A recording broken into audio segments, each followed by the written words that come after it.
Hello दोस्तों, मैं रवीश आपके अपने यूट्यूब चैनल एग्ज़ाम ट्रैकर पे आपका स्वागत करते हैं। पिछली क्लास में हम लोगों ने हिस्ट्री क्लास के अंतर्गत गवर्नर जनरल में लॉर्ड एलनबरो तक अध्ययन किए थे। आज उसी क्लास की कड़ी को आगे बढ़ाते हुए हम लॉर्ड डलहौजी से शुरुआत करते हैं। तो चलिए, लॉर्ड डलहौजी को मुख्य रूप से उसकी राज्य हड़प नीति अर्थात ज़मीन हड़पने वाली नीति के लिए याद किया जाता है। ज़मीन किस लिए अधिग्रहण की जाती है? किसी भी नए कार्य के लिए। तो हम कोरिलेट करके याद करेंगे इसे। ज़मीन हड़पी गई रेल निर्माण के लिए। जब रेल निर्माण हुआ तो क्या हुआ? उसके लिए विद्युत तार से चलती है और रेल से ही सर्वाधिक डाक व्यवस्था का आदान प्रदान होता है। तो उस समय डाक सुधार अधिनियम लाया गया, जिसमें 2 पैसे में कहीं भी चिट्ठी को भेजा जा सकता था। अब जब रेल निर्माण हुआ तो उसके लिए स्थानीय कर्मचारियों की भी आवश्यकता होगी। स्थानीय कर्मचारी तभी होंगे जब स्थानीय भाषा में पढ़े लिखे होंगे। तो इसलिए इसने क्या किया कि शिक्षा के लिए डिस्पैच लाया 1854 में। इससे क्या हुआ कि प्रतियोगी परीक्षाओं का आयोजन होने लगा। 18 से 23 उम्र, 18 पहले जो 18 थी उसे बढ़ाकर मिनिमम 23 किया गया था। फिर अब छोटे से जब बड़े अधिकारी की आवश्यकता हुई तो उसने लोक शिक्षा विभाग की स्थापना करके उसमें शिक्षा का माध्यम अंग्रेजी कर दिया।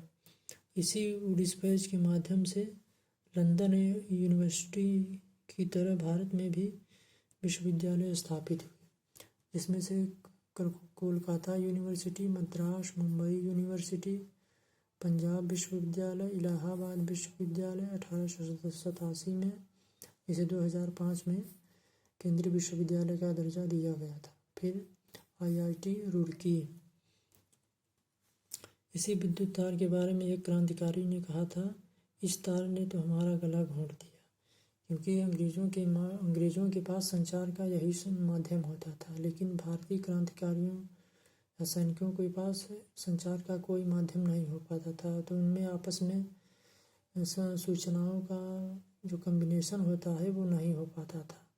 कोई कुछ करता था, कोई कुछ, कहीं कोई कम्बिनेशन नहीं हो पाता था। जबकि अंग्रेज़ों के पास संचार का माध्यम था तो आपस में कोऑर्डिनेट करके पूरा अच्छे ढंग से संचालित करते थे। जब रेल निर्माण हो गया तो वाणिज्य व्यापार भी, आज भी सबसे अधिक व्यापार इन्हीं रेलों के माध्यम से होता है। तो ये भी उद्देश्य था रेल निर्माण का। भारतीय बंदरगाहों को अंतर्राष्ट्रीय व्यापार के लिए खोल दिया गया। फिर जब रेल निर्माण हुआ, आवागमन की सुविधा भी बढ़ गई। तो इसने क्या किया कि ग्रीष्मकालीन के समय शिमला को अपनी राजधानी बना दिया, क्योंकि ये लोग यूरोप के थे। यूरोप में एक ठंडा प्रदेश है और भारत एक गर्म प्रदेश है, तो यहाँ गर्मी में काफ़ी गर्मी लगती थी उन लोगों को। तो इसलिए शिमला स्थानांतरित किए, जहाँ की गर्मी में भी ठंडी का एहसास हो। और इधर फिर PWD कार्य करवाने लगे। गंगा नहर का कार्य पूर्ण करवाया। राज्य हड़प नीति जो मुख्य रूप से थी, इसमें 3 दशाएँ थीं। तीनों दशाओं में किस पे आधारित थी? गोद प्रथा से संबंधित थी। तो देखिए, पहली क्या थी? जिन रियासतों का निर्माण स्वयं अंग्रेज़ों ने किया था उन्हें गोद लेने का अधिकार नहीं दिया गया, समाप्त कर दिया। दूसरी क्या कंडीशन थी? अंग्रेजी सरकार के अधीन जो मुगल की पूर्व अनुमति से ले सकते थे। जो मुगल और मराठा के समय अधीन थे वो अंग्रेज़ों की पूर्व अनुमति से वो गोद ले सकते थे। और तीसरी कंडीशन थी स्वतंत्र देशी राज्य जो बिना अंग्रेजी हस्तक्षेप के भी गोद ले सकते थे। देखिए, इनमें सबसे पहले कौन था? सतारा, फिर जैतपुर, फिर संभलपुर उड़ीसा में, बघाट पंजाब, उदयपुर MP, उदयपुर वाला राजस्थान वाला नहीं है, उदयपुर है, मध्य प्रदेश में है। फिर झांसी 1853 में। अब देखिए, झांसी में क्या था? गंगाधर राव जो दत्तक पुत्र था, जिसे पीठ पे बांध के गांधी जी ने छलांग लगाई थी वो यही गंगाधर राव थे, जो पीछे बांध के कूदी थी। नागपुर में कौन थे? रघु जी। अवध 1856 में। इनके कौन थे शासक? वाजिद अली शाह। देखिए अवध के विषय में थोड़ा और जान लेते हैं हम। देखिए अवध का विलय बिल्कुल अन्यायपूर्ण था। अन्यायपूर्ण क्यों था? क्योंकि अवध का न तो कोई दत्तक पुत्र था और न ही अवध ने कभी ब्रिटिश शासन के खिलाफ विद्रोह किया। क्योंकि देखो यहाँ लिखा है, देखिए यहाँ पे लिखा है, अंग्रेजों जैसा स्वामी भक्त कोई राज्य नहीं था। क्योंकि अंग्रेज जो भी कहते थे वो तुरंत मान लेते थे, कोई भी विरोध नहीं करते थे। इसीलिए हस्तक्षेप की नीति भी अपनाई गई थी, क्योंकि कोई विरोध करता ही नहीं था तो क्या मतलब है हस्तक्षेप, सब अपने आप हो जा रहा है। और बक्सर युद्ध के समय जब इलाहाबाद उल्टी संधि हुई तो सुजाउद्दीन उस समय था, तो उसमें क्या हुआ कि राज्य में अंग्रेजी सेना रखी जाएगी और दरबार में एक रेजिडेंट रखा जाने लगा। फिर भी अंग्रेजों ने अवध ने कोई विरोध नहीं किया। फिर अब जब सहायक संधि हुई 1801 में, तो इसमें क्या हुआ कि वैदेशिक नीति अंग्रेज तय करने लगे, इसलिए अब आंतरिक शासन तो प्रभावित होगा ही। अतः देखिए यहाँ पे सब लिखा है। इसलिए अगर यह कहा जाए कि कुशासन का आरोप था अवध पे, तो उसके जिम्मेदार अंग्रेज ही थे। आरोप देखिए, सबसे पहले कुशासन का आरोप किसने लगाया था?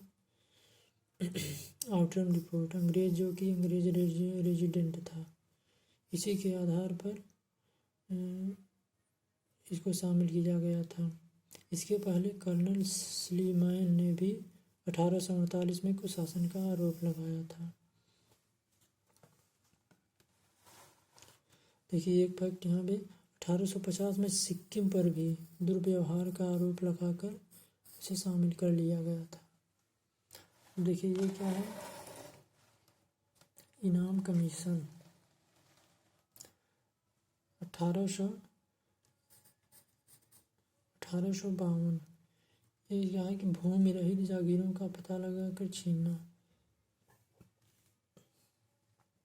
पहले राजा किसी के ऊपर खुश होकर उसे काफ़ी इनाम देते थे, या तो कोई सैन्य अभियान में सफलता मिलने पर भी सेनापतियों को या अन्य सैनिकों को उपहार देते थे। और जब उपहार नहीं देते थे तो उसे कोई जागीर या ज़मीन भी दे देते थे सोना या चांदी के बदले। तो धीरे धीरे क्या होता था, उस पर रहने लगता था, लेकिन बाद में धीरे धीरे टैक्स नहीं देता था।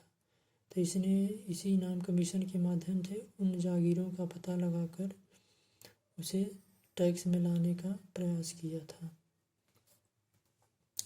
और नेक्स्ट है इसमें द्वितीय आंग्ल बर्मा युद्ध 1852 में लोअर बर्मा और पीगू का विलय कर लिया गया। पीगू क्या था? बर्मा का सबसे समृद्धशाली प्रांत था पीगू। अगला इसमें फैक्ट है कि नरबल प्रथा रोकने का भी इसने प्रयास किया था। देखिए डलहौजी के बाद अब हम वायसराय के बारे में अध्ययन करें। ये है वायसराय।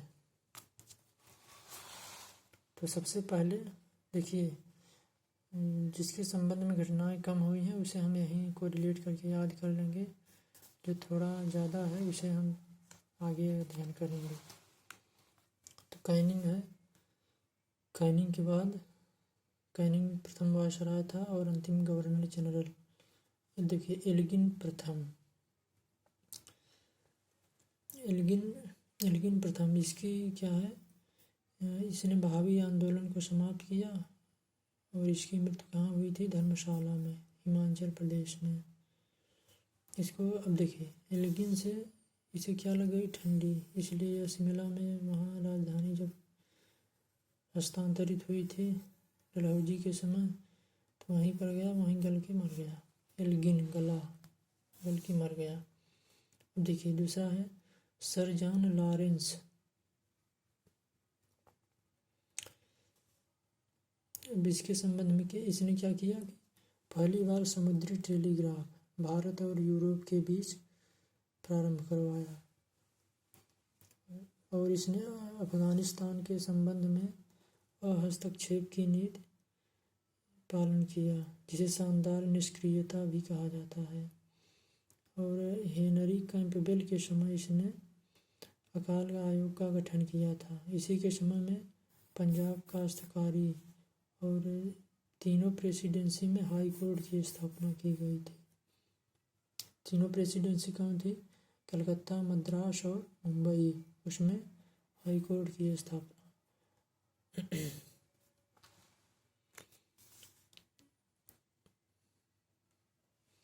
अगला है लॉर्ड मेयो। अब देखिए मेयो, इसके संबंध में क्या हुआ था? पहली बार जनगणना 1872 में हुई थी और इसने लाल सागर में तार की व्यवस्था प्रारंभ की थी। अब लॉर्ड मेयो, माई लाल। जब नया कोई लड़का होता है तो उसे कहते हैं लाल। अब जब जनसंख्या बढ़ी तो इसकी जनगणना भी होगी। तो मेयो मेरे, लाल लाल से जनगणना होगी। तो इसे को रिलेट करके याद रख सकते हैं। देखिए नॉर्थ ब्रुक, नॉर्थ से नहर। नहर का निर्माण किस लिए करवाया था? बंगाल में सबसे अधिक भीषण अकाल पड़ा था, इसलिए इसने नहर का नहर किस लिए होती है? सिंचाई के लिए, ताकि अकाल वगैरह ना पड़े। ऐसे को रिलेट करके याद रख सकते हैं। और इसी के समय में बड़ौदा मल्हार गायकवाड़ को भ्रष्टाचार के आरोप में पदच्युत किया गया था। इसमें घटनाएं बड़ी बड़ी हैं, इसे हम आगे देखेंगे। देखिए डफरिन की समय की महत्वपूर्ण घटना है कांग्रेस की स्थापना और थर्ड आंग्ल बर्मा युद्ध 1885 से 88। इसी के समय में बंगाल, अवध, पंजाब टेनेंसी एक्ट पारित हुआ था।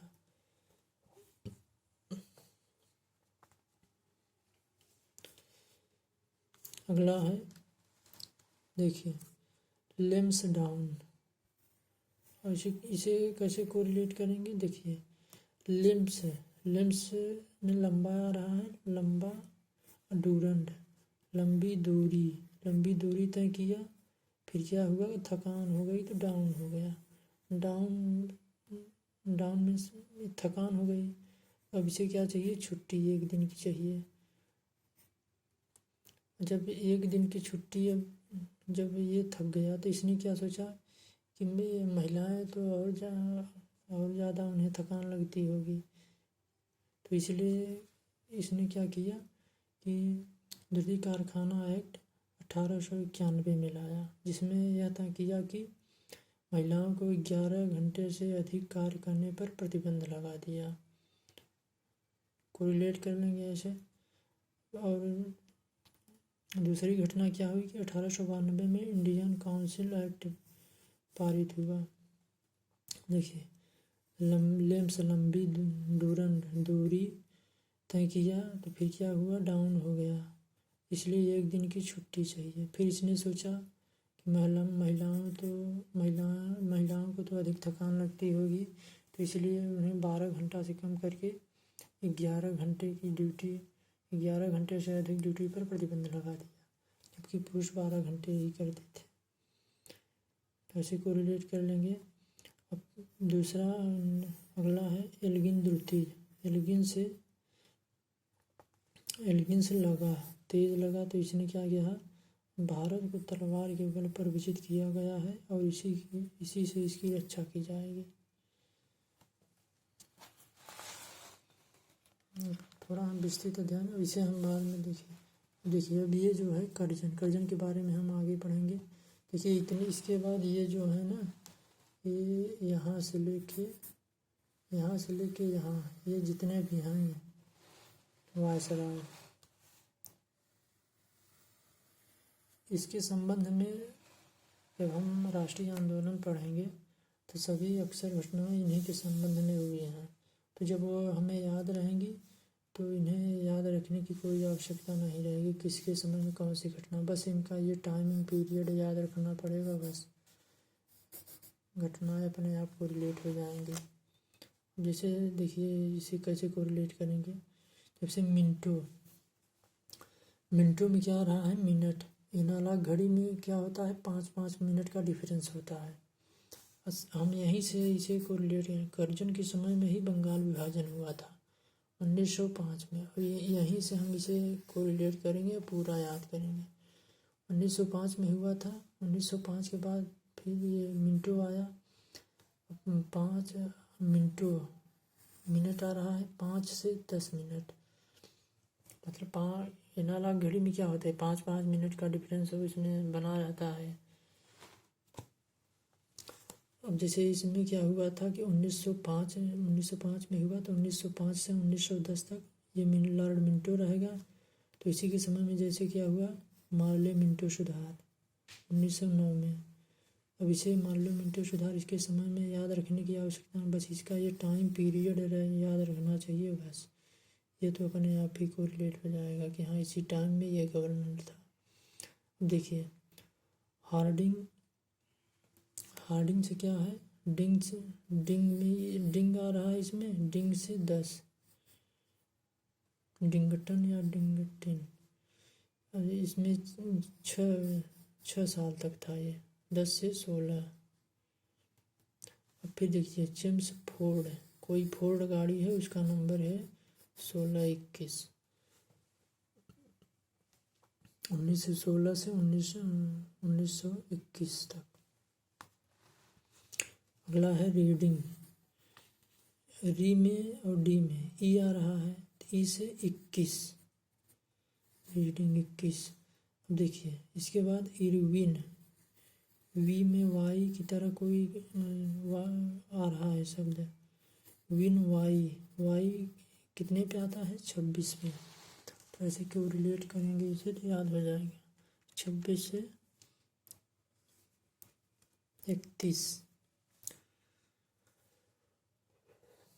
इसके बाद है बेलिंगटन, अब 31 तक ये हो गया, तो 31 से फिर 5 ईयर, 31 से 36, फिर अब ये आ गया लिथगो, फिर ये 36 से 43, फिर वेवेल, देखिए वे समान शब्द है, इसमें भी समान शब्द है, 1944 से 47।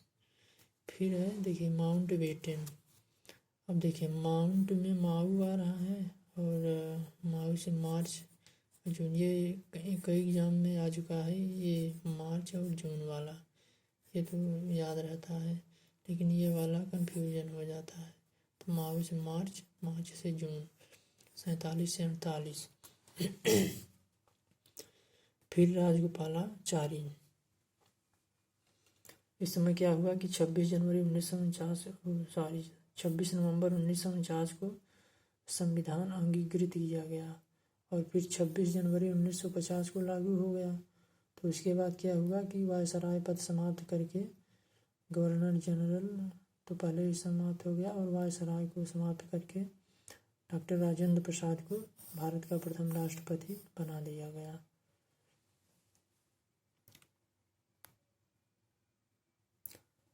देखिए अब हम लॉर्ड कैनिंग के बारे में अध्ययन करेंगे।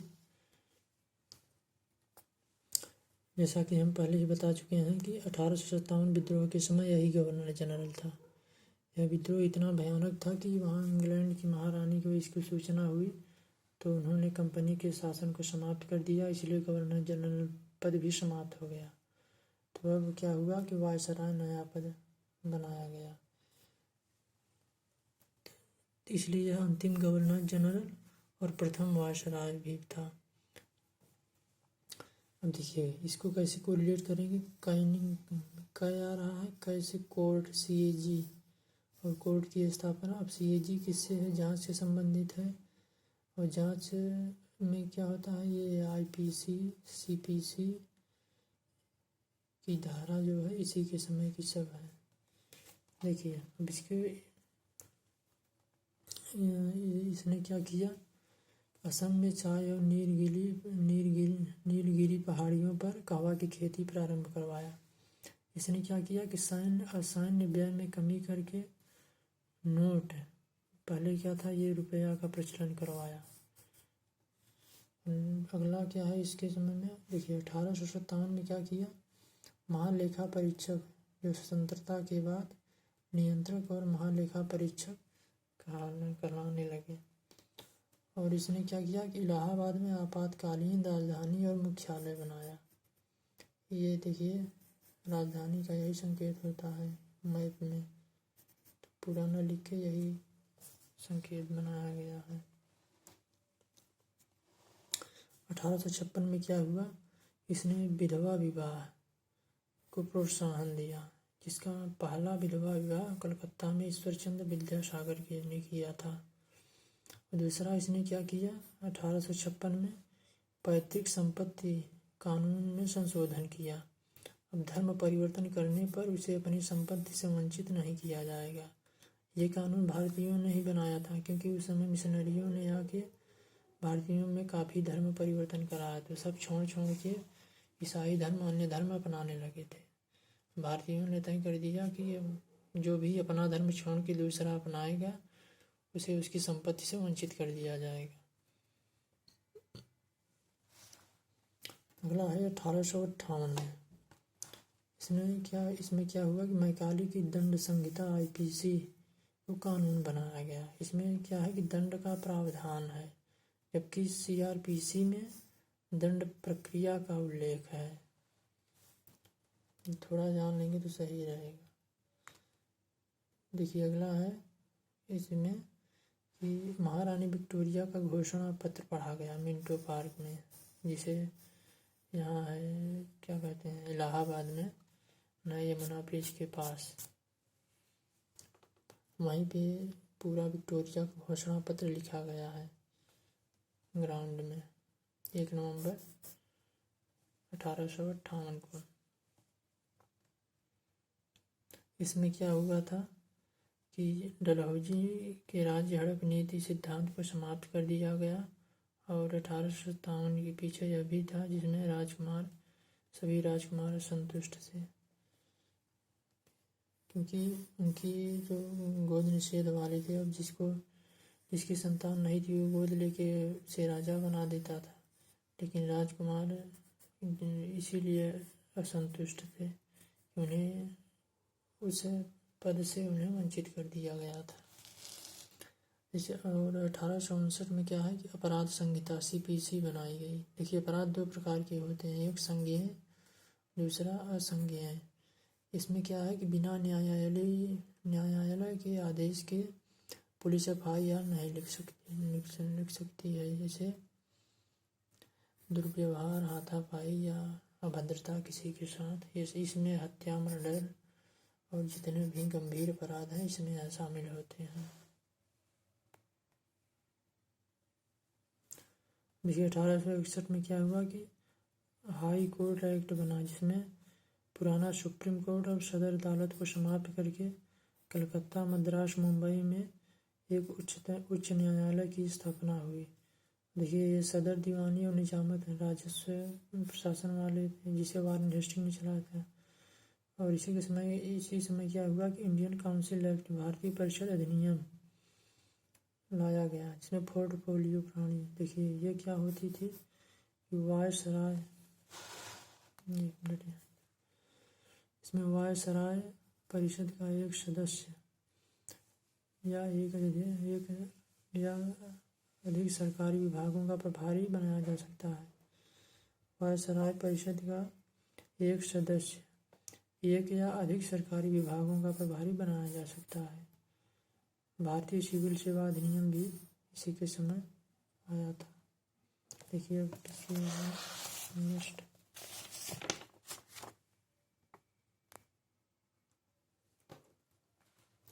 देखिए अगला है लिटन। लिटन से याद रखेंगे लूटन।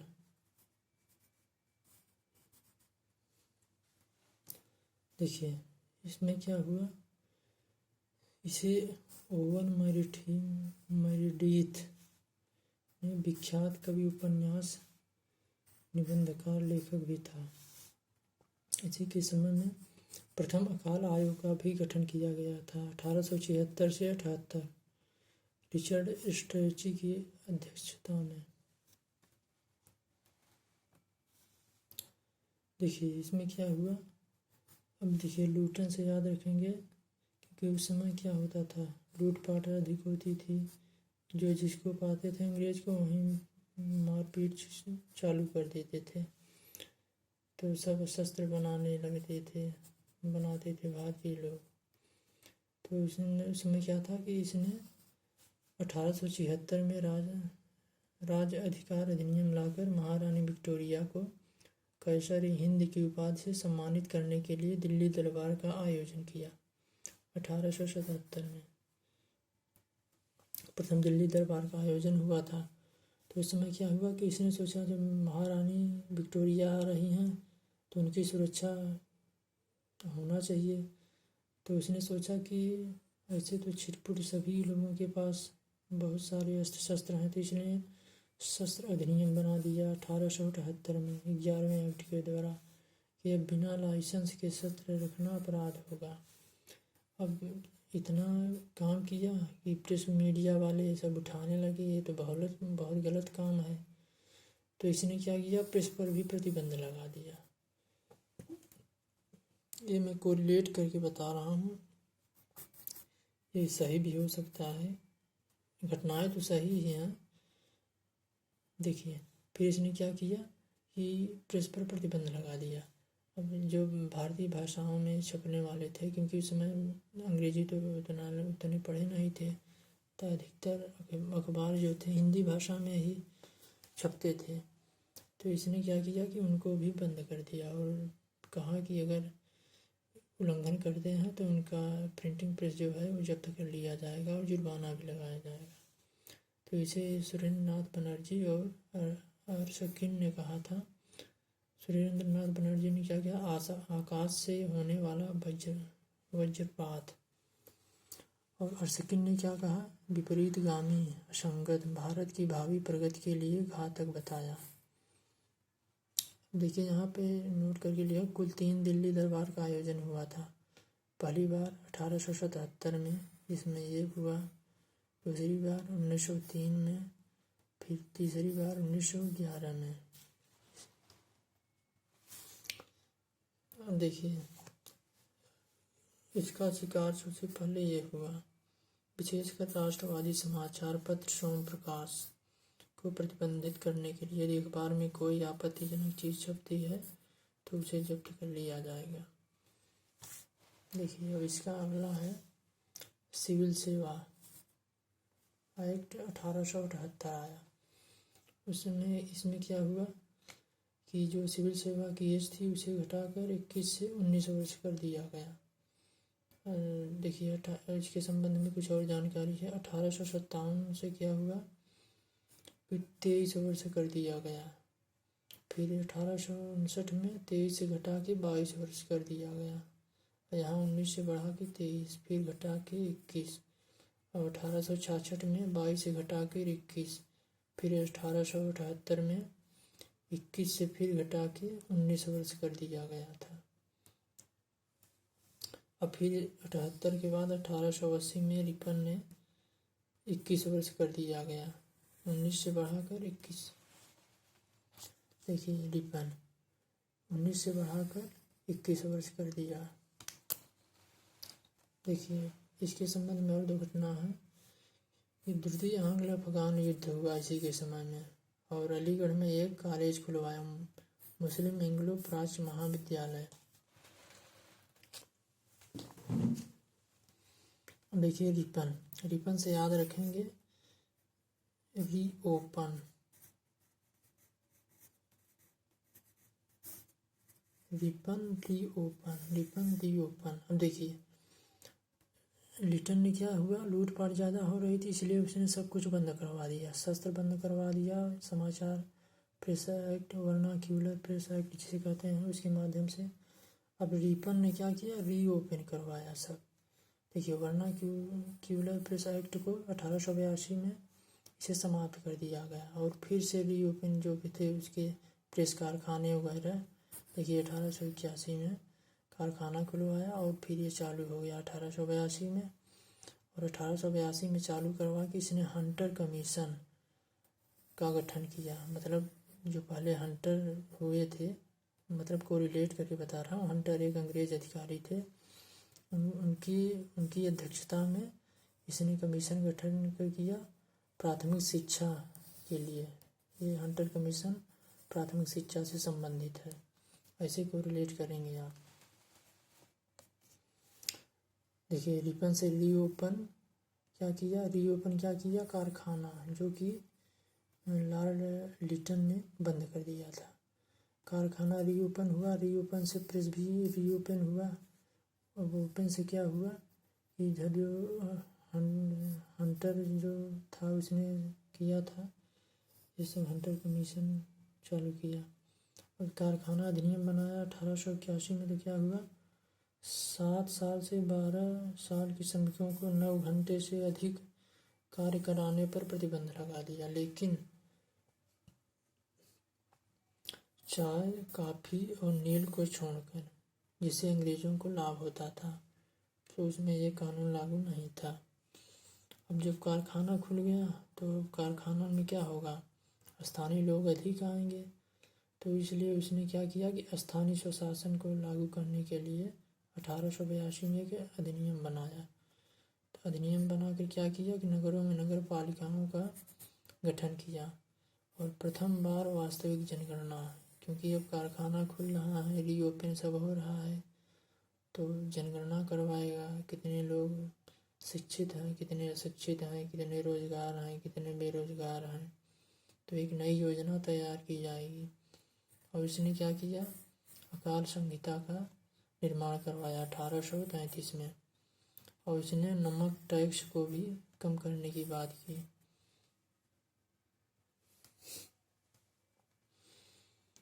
स्थानीय स्वशासन 1882 में प्रत्येक प्रांत में कानून बनाए। अब देखिए 1880 में क्या हुआ, 19 से 21 वर्ष कर दी गई है। देखिए इसके बाद क्या हुआ, फिर इल्बर्ट विधेयक 1883 में, श्वेत विद्रोह जिसे कहा जाता है। इसमें क्या हुआ कि यूरोपियों के विरुद्ध भारतीय न्यायाधीश द्वारा मुकदमे की सुनवाई की जाएगी। इसलिए यूरोपवासी जो थे उन्होंने इसका विरोध किया, क्योंकि पहले तो भारतीय सुनवाई नहीं करते थे अंग्रेजों की। अंग्रेज जो अधिकारी दोषी होते थे उनकी सुनवाई केवल अंग्रेज ही करेंगे। लेकिन इस अधिनियम के माध्यम से अब अंग्रेज अधिकारियों की सुनवाई भी जो दोषी होते थे भारतीय न्यायाधीश करने लगेंगे। क्योंकि इसने क्या किया,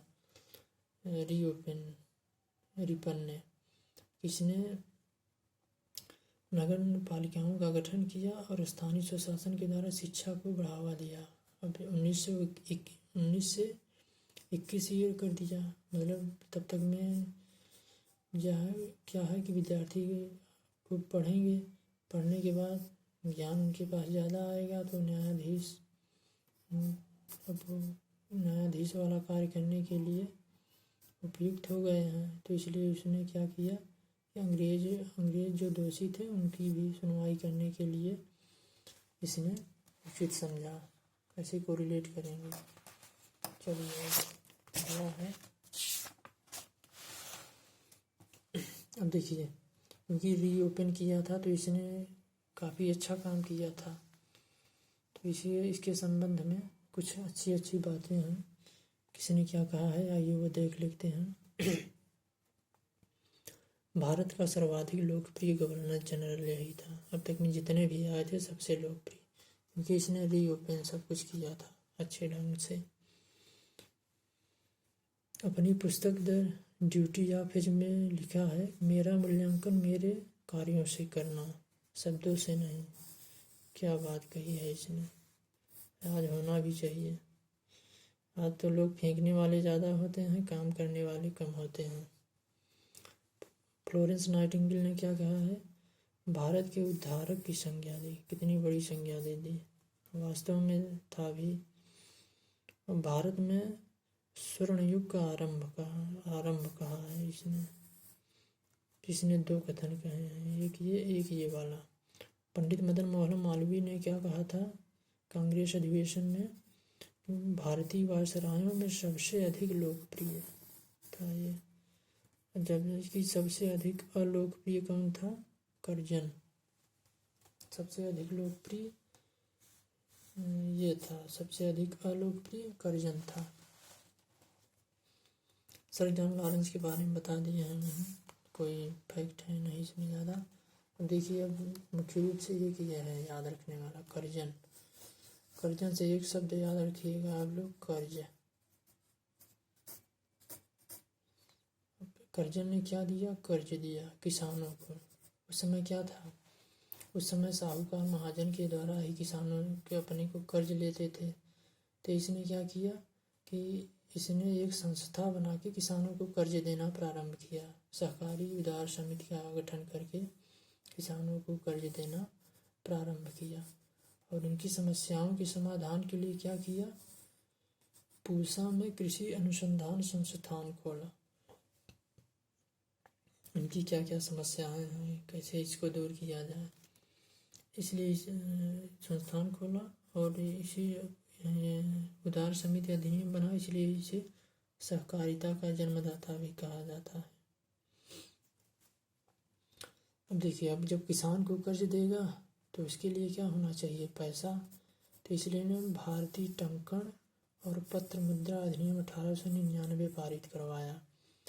इसमें अंग्रेजी स्वर्ण मुद्रा को भारत की कानूनी मुद्रा घोषित किया गया, अर्थात पाउंड जो यूरोप में चलती है, इंग्लैंड में को अब तो यूरो हो गया है, भारत में सरकारी सिक्के के रूप में स्वीकार किया गया। 1 पाउंड बराबर 15 रुपये होता था और अब इसी के समय में आयकर सीमा को बढ़ाया गया। पहले 500 रुपये इनकम वाले पर टैक्स लगता था, लेकिन अब उसे बढ़ा कर 1000 रुपये कर दिया गया। 500 रुपये वाले टैक्स फ्री।